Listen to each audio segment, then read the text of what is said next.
पाकिस्तान ने सऊदी अरब में 8,000 सैनिक JF-17 लड़ाकू विमानों का एक स्क्वाड्रन और HQ-9 एयर डिफेंस सिस्टम तैनात कर दिया है और मध्य पूर्व की राजनीति में हलचल बढ़ा दी है। ये तैनाती ऐसे समय में हुई है जब पाकिस्तान ईरान और अमेरिका के बीच युद्ध विराम और शांति वार्ता में अहम मध्यस्थ की भूमिका निभा रहा है। रिपोर्ट्स के मुताबिक जरूरत पड़ने पर पाकिस्तान अपने 80,000 तक सैनिक सऊदी अरब में भेज सकता है। पाकिस्तान ने सऊदी अरब के साथ हुए रक्षा समझौते के तहत वहां 8,000 सैनिक लड़ाकू विमानों का एक स्क्वाड्रन और एयर डिफेंस सिस्टम तैनात किया है। खास बात यह है कि यह तैनाती ऐसे समय में हुई है जब पाकिस्तान ईरान और अमेरिका के बीच शांति समझौता कराने के लिए मुख्य मध्यस्थ की भूमिका निभा रहा है। रॉयटर्स के मुताबिक 3 सुरक्षा अधिकारियों और 2 सरकारी सूत्रों ने सऊदी अरब में पाकिस्तान की सैन्य तैनाती की पुष्टि तक की है। हालांकि पाकिस्तान की सेना, विदेश मंत्रालय और सऊदी सरकार ने इस पर कोई आधिकारिक टिप्पणी नहीं की है। पिछले साल दोनों देशों के बीच हुए रक्षा समझौते की शर्तें गोपनीय रखी गई हैं, लेकिन दोनों पक्ष ये कह चुके हैं कि किसी भी हमले की स्थिति में पाकिस्तान और सऊदी अरब एक दूसरे की रक्षा करेंगे। पाकिस्तान के रक्षा मंत्री ख्वाजा आसिफ ने कहा था कि इस रक्षा समझौते के तहत सऊदी अरब पाकिस्तान की परमाणु सुरक्षा के दायरे में आएगा। सूत्रों के मुताबिक पाकिस्तान ने करीब 16 लड़ाकू विमानों वाला एक पूरा स्क्वाड्रन सऊदी अरब भेज दिया है।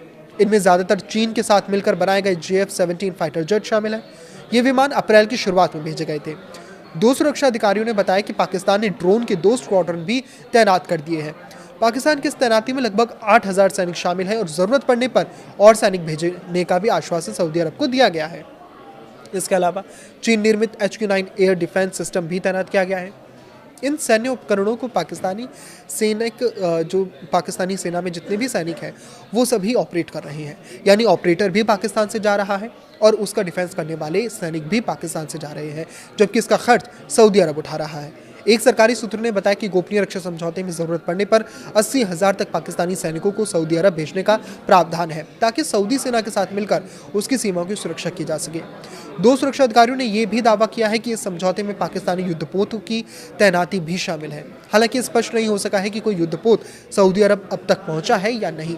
इससे पहले भी खबरें आई थी कि ईरानी हमलों में सऊदी ऊर्जा ढांचे को नुकसान पहुंचने और एक सऊदी नागरिक की मौत के बाद पाकिस्तान ने सऊदी अरब में लड़ाकू विमान भेजे थे। उस समय आशंका जताई जा रही थी कि सऊदी अरब जवाबी कार्रवाई कर सकता है और संघर्ष और व्यापक हो सकता है।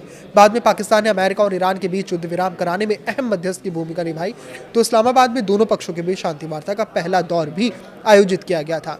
पाकिस्तान और सऊदी अरब के बीच लंबे समय से करीबी रक्षा और आर्थिक संबंध रहे हैं। पाकिस्तान वर्षों से सऊदी सेना को प्रशिक्षण और सैन्य सहयोग देता रहा है, जबकि आर्थिक संकट के समय सऊदी अरब कई बार पाकिस्तान की वित्तीय मदद करता रहा है। इस पर आपकी क्या राय है, हमें कमेंट करके जरूर बताएं। लाइक करें, शेयर करें और इसी तरह जुड़े रहें। नमस्कार।